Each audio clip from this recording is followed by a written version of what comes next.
Every morning at exactly 6:10 a.m., Malik stood at the same bus stop on the edge of the city.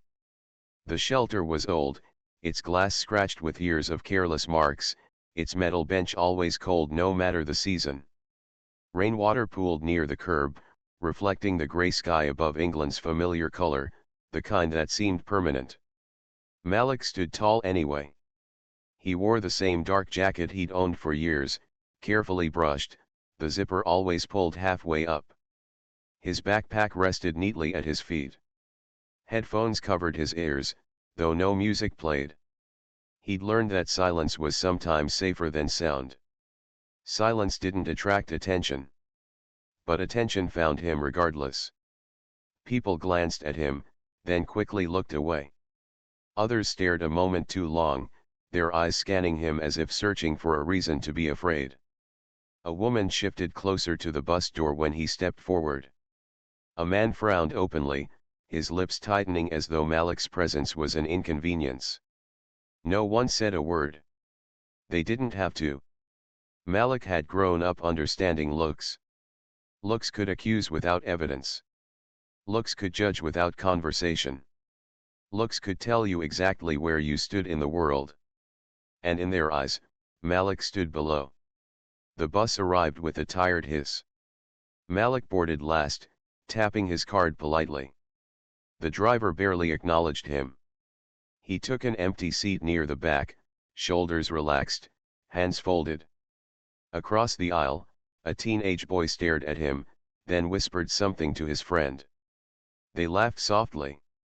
Malik gazed out the window. He reminded himself of the rule he'd made years ago: don't react. Don't confirm their expectations. He believed dignity was quiet. That respect would come if he worked hard enough, stayed calm enough, stayed invisible enough. The city slid past rows of brick buildings, corner shops, closed shutters. Malik watched people hurry through their lives, unaware of how heavy small moments could feel when repeated every single day. At the office building, Malik began his shift before most employees arrived. He cleaned floors until they shone, wiped fingerprints from glass walls, emptied bins that were never emptied for him. He moved efficiently, methodically, like someone who knew he was always being watched. And he was. When office workers arrived, conversations lowered as they passed him. Some smiled politely, tight smiles, careful smiles. Others didn't bother pretending. Once, Malik overheard two co-workers speaking near the coffee machine. They all come here thinking it'll be easy, one said. The other laughed. Yeah, and then act surprised when they end up doing jobs like this. Malik kept mopping. The water rippled slightly. His jaw tightened, but his hands remained steady. At lunch, Malik ate alone in a small break room, his sandwich wrapped neatly in foil. He never used his phone. He never wanted to look distracted. He wanted to look respectable. As if respect were something that could be earned by posture alone. The supervisor passed by and glanced inside. Make sure the third floor is spotless today, he said. Clients are coming. Malik nodded. Yes, sir. You people always miss the corners, the supervisor added, already walking away. Malik sat very still. He didn't ask what you people meant. He already knew. Asking would only make things worse. Asking would turn him into a problem. After work, Malik returned to his small rented room. It was clean, simple, and quiet, just a bed, a desk, and a narrow window facing a brick wall. He liked it that way. Chaos stayed outside. He took out an old notebook, its cover bent, its pages filled with careful handwriting. Malik didn't write complaints. He didn't write about anger. He wrote ideas. Ideas about community programs. About boys who reminded him of himself, quiet, watchful, learning too early how to disappear. He wrote about dignity, about how strength didn't always roar. Sometimes it endured. He paused, pen hovering. He thought about the looks. The daily reminder that no matter how carefully he behaved, he would still be seen as less. For a moment, doubt crept in. Maybe they're right, a small voice whispered. Maybe this is all you're meant for. Malik closed his eyes and breathed slowly. No, he said softly, aloud, as if reminding himself. He didn't know how things would change. He didn't know when. But deep inside, beneath the weight of silence and patience, something stubborn lived. They looked down on him every day. But Malik had not lowered himself. And one day, he would rise high enough that looking away would no longer be possible. The change did not come suddenly. It arrived quietly, like weight added one grain at a time, until Malik's chest felt tight even when he was standing still. At first, it was small things. A security guard followed him a little longer than necessary when he entered a shop after work. A cashier spoke to him slower, louder, as if intelligence depended on skin tone. On the bus, an empty seat beside him stayed empty while people stood uncomfortably close to one another instead. Malik noticed everything. He always had. But noticing and responding were two different battles, and Malik had trained himself to fight only the first. He told himself this was how things were. He told himself patience was strength. He told himself silence was survival. Then came the afternoon on the third floor. Malik was mopping the corridor when two office employees walked behind him. Their voices were low but careless enough to believe he didn't matter. "Why do they even hire people like that?" one of them said. The words hit harder than Malik expected. Not because they were new, but because they were said so easily. The mop stopped moving. The water trembled slightly on the floor. Malik felt heat rise to his ears, his heartbeat suddenly loud in his head. He didn't turn around. He didn't confront them. He simply waited until their footsteps disappeared. For a long moment, he stood there. Something inside him shifted. That evening, Malik didn't wait at the bus stop. He walked instead, his shoes tapping against the pavement as street lights flickered on one by one. The city felt different when you walked through it slowly, less rushed, more honest. He thought about how many times he had swallowed moments like this. How many pieces of himself he had folded smaller just to fit into spaces that never welcomed him. Silence isn't protecting you anymore, a thought whispered. At home, Malik sat on the edge of his bed, notebook resting in his hands. He flipped through old pages, ideas he had once written with hope but never shared. Mentorship plans. Community talks. Safe spaces. He had always told himself he wasn't ready. That night, he realized something painful: he had been waiting for permission. Malik signed up to volunteer at a local youth center the very next week. The building was old and worn, paint peeling in places, chairs mismatched. But the room was full of noise, real noise. Laughter, arguments, energy. Boys between 12 and 17 filled the space, some loud, some guarded, some watching Malik with the same careful eyes he had once worn. At first, Malik didn't speak much. He helped with homework. He listened. And they talked. About being followed in stores. About teachers assuming they were trouble. About anger that burned hot but had nowhere safe to go. One boy finally asked him, "Why don't you ever get mad?" Malik smiled, not sadly, not proudly. Just honestly. "I do," he said. "I just learned that anger needs direction. Otherwise, it burns the wrong things." They listened. Week after week, Malik returned. His voice grew steadier. His presence stronger. He didn't preach. He shared stories, small ones. Truthful ones. About dignity. About choosing who you become even when the world tries to decide for you. The boys began to change. Not dramatically. Not overnight. But teachers noticed fewer fights. Parents noticed calmer evenings. Confidence replaced some of the rage. Malik felt something unfamiliar blooming inside him. Purpose. At work, though, the air grew colder. Co-workers whispered. Some laughed when they heard about his volunteering. Others rolled their eyes when Malik passed. He thinks he's special now, someone scoffed. Malik didn't respond. He had stopped mistaking understanding for approval. Silence still followed him, but it felt different now.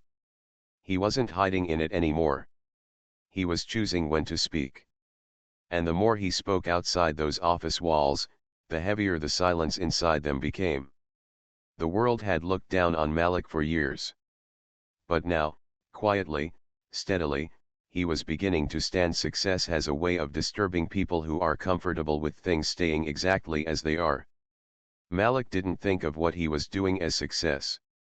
To him, it felt like responsibility. The youth center depended on him now, not in a loud or official way, but in the quiet way that mattered most. Boys waited for him. Parents trusted him. His presence had become a constant. That was enough. But in the office building, something shifted. At first, Malik noticed it in the small details. His supervisor watched him more closely. Tasks that were once shared suddenly fell entirely on him. Instructions became vague, then contradictory, almost as if mistakes were being invited. One morning, Malik was called into the supervisor's office. "You missed a spot on the 4th floor yesterday," the man said, flipping through papers without looking up. Malik frowned slightly. "I cleaned the entire floor twice. There was an inspection."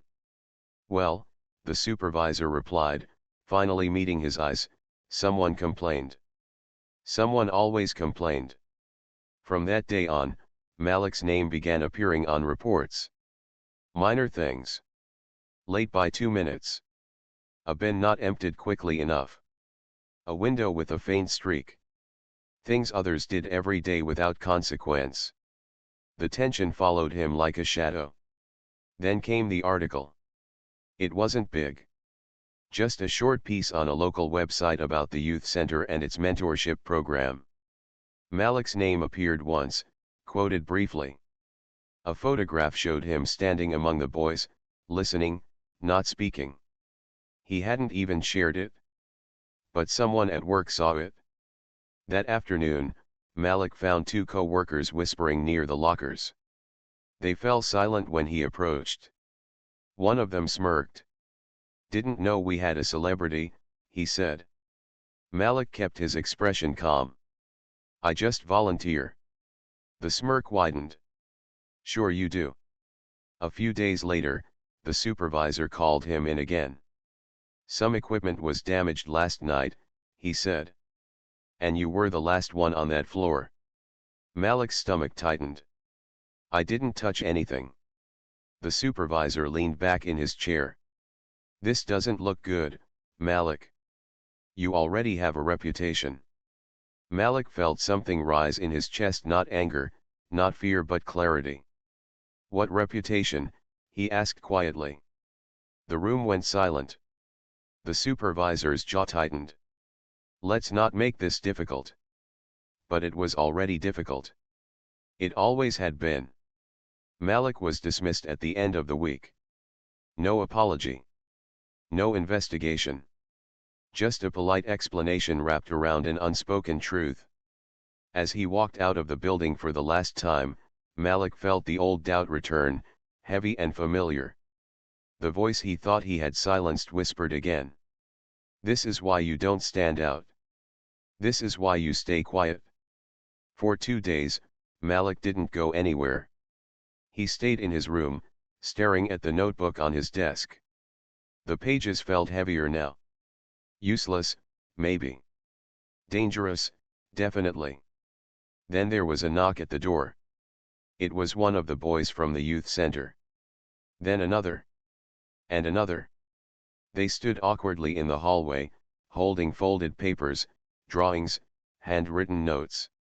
"You didn't come," one of them said. "We thought something happened." Malik swallowed hard. They didn't care about his job.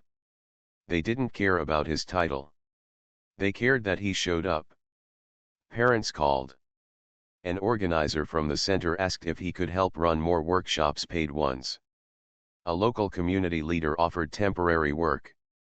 The world that had pushed Malik down was not the only world that existed. And for the first time, Malik truly understood that losing a place that never respected him was not failure. It was release.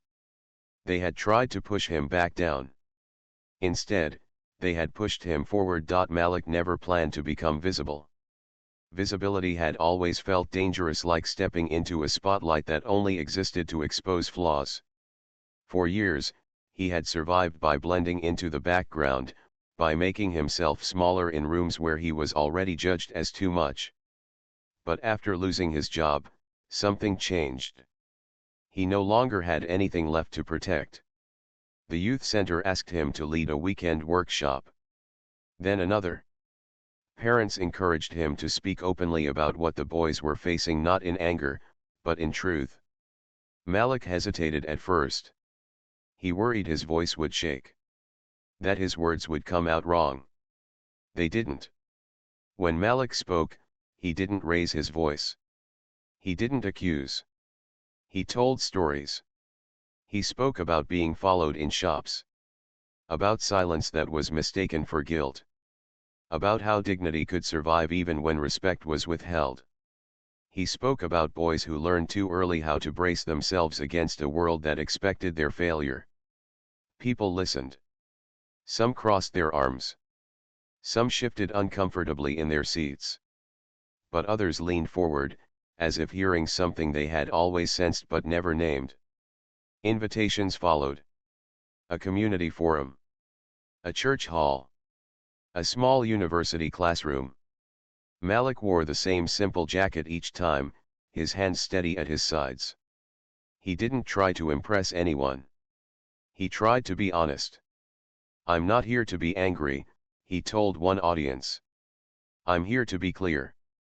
Clarity made people uncomfortable. That was fine. Growth often did.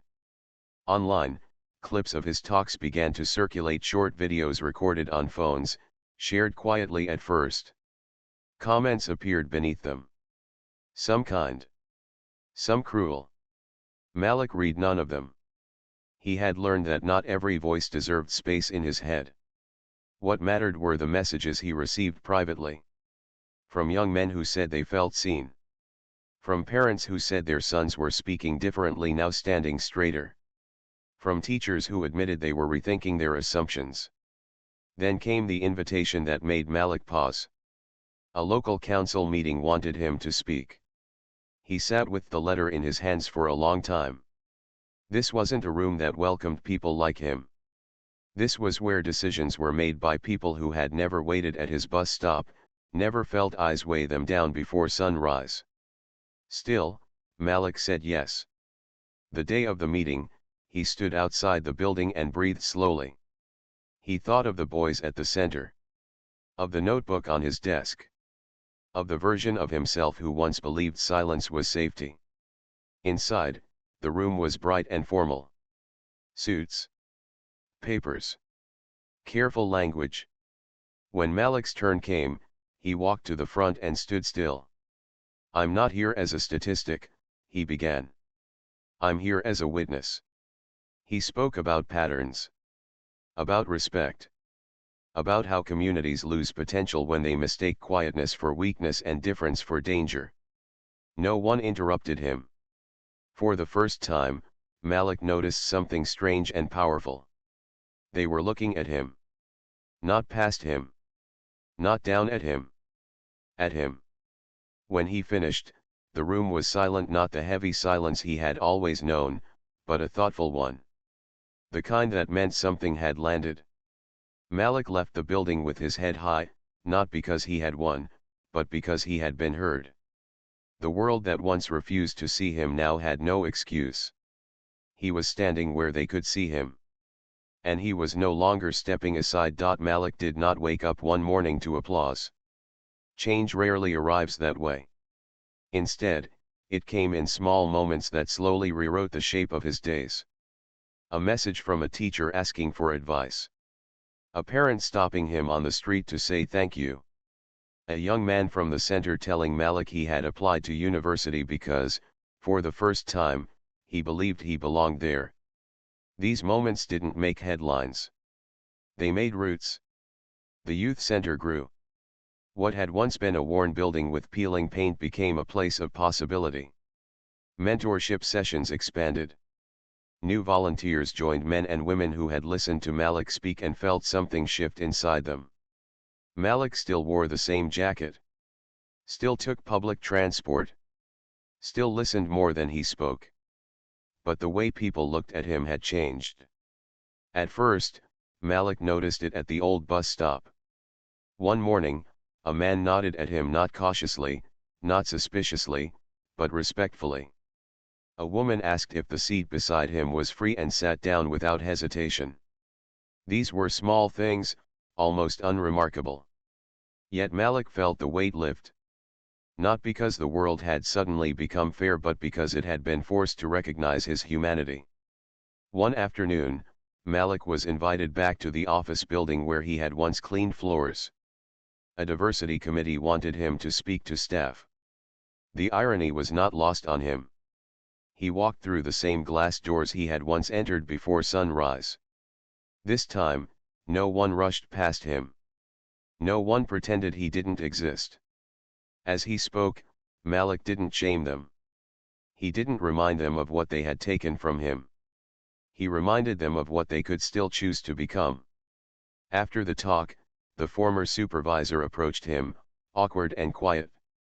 "I didn't know," the man said. Malik met his eyes. "You could have asked." That was all. Years passed. Some boys Malik mentored became mentors themselves. The cycle shifted. Pain turned into purpose. Silence turned into voice. One evening, Malik returned to his room and opened the old notebook.